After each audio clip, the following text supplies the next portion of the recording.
and welcome everyone to the channel Algo Driven Lab.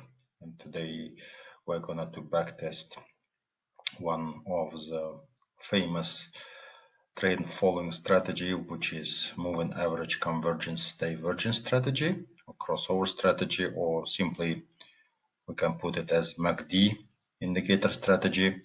And we're gonna consider backtesting of 5 assets over 10 years of period, and at the end we're gonna reveal who is the winner, if we can say that, of this strategy, and to which market this strategy can be applied most.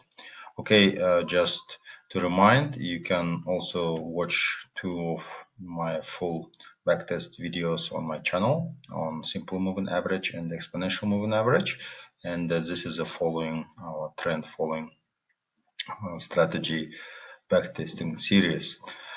Please subscribe to the channel to stay tuned on the next backtesting videos, okay, and click on notification bell to stay tuned and updated on the next backtesting video series. Okay, we should start. As usual, we are using Colab, Google Colab platform to backtest our strategy. I'll not go over and over all this code because it's gonna take a lot of time and it might be boring. So we'll jump directly to the strategy logic and then with results. Yeah, and that finally what we'll do at the end we'll just compare this metrics to each other and reveal and identify how the strategy behaved over 10 years of the historical price backtesting closing price. Okay, so what we'll do, we're using this Apple stock, Bitcoin, EURUSD, Forex pair, gold, and S&P 500 index. What we'll do, we'll backtest for the exactly entire 10 years up to 15th of May, last Friday of 2026, and starting is 2016. And let's go just to the strategy itself. We buy or we go long when MACD line crosses up MACD signal line, and we buy and we sell in the reverse pattern when MACD line crosses down MACD signal line. We go short. It's -1. So this is it, and just briefly update that we're going to consider all these 5 key indicators, which is drawdown, a maximum drawdown, Sharpe Ratio, compounded annual growth rate, win rate, and profit factor. And what we'll do, we are going to assess the strategy with each other, of the assets type, yeah, which those assets of among each other. Okay, so let me start and we'll go quickly. I'll stop on key metrics only to not take more time. Let me run all the cells just as a starting, and then we'll proceed one by one. So we'll start from Apple stock, okay, and we'll go in alphabetical order to see what is going on with the rest. Okay, let's jump to our key metrics. Sharpe Ratio, yeah, you can see it's just 0.47. Maximum drawdown is we are losing 45%. Compounded annual growth rate is around 9.8%. Win rate is just 0.5. Profit factor is just around 1. So this is for Apple. Okay, well, let's go and see what is going on with Bitcoin USD.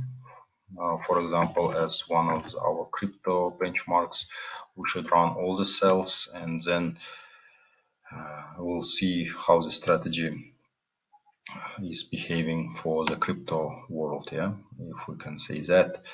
Okay, so we should jump directly to the metrics.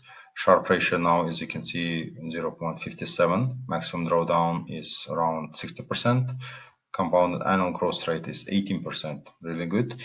Win rate is below 0.5. Profit factor is 1.11. Now, as of now, we see that this strategy works well for volatile market, which is crypto market, right? Okay, we'll go for the EURUSD Forex pair now and see how it behaves over 10 years of prices, closing prices. We'll go jump directly to the results. It will take some time. Let's go and see how strategy behaved. Okay, Sharpe ratio is now negative 0.41. Maximum drawdown is 34%. Yeah, compounded annual growth rate is we're losing actually with -3. Win rate is below 0.5 and profit factor is below 1, meaning that we have more gross losses than gross profits.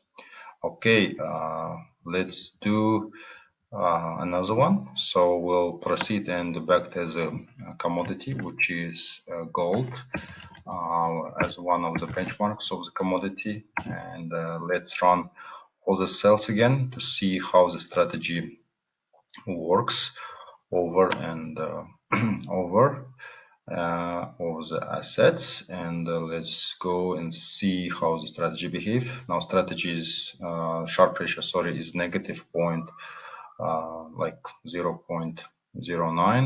Maximum drawdown is almost 40%. Compounded annual growth rate is negative 2.7%. We're losing. We're not gaining. Win rate is below 0.5 of 0.48. Profit factor is below 1. Again, gross losses are higher than gross profits.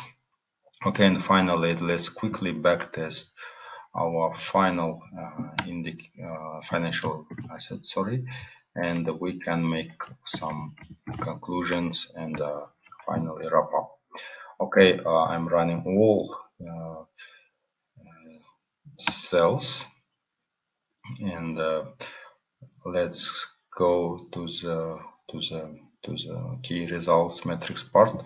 Sharpe ratio now is positive, but what we have is just 0.14, let's say, and maximum drawdown is negative 38% or 38% point or loss at one period of time.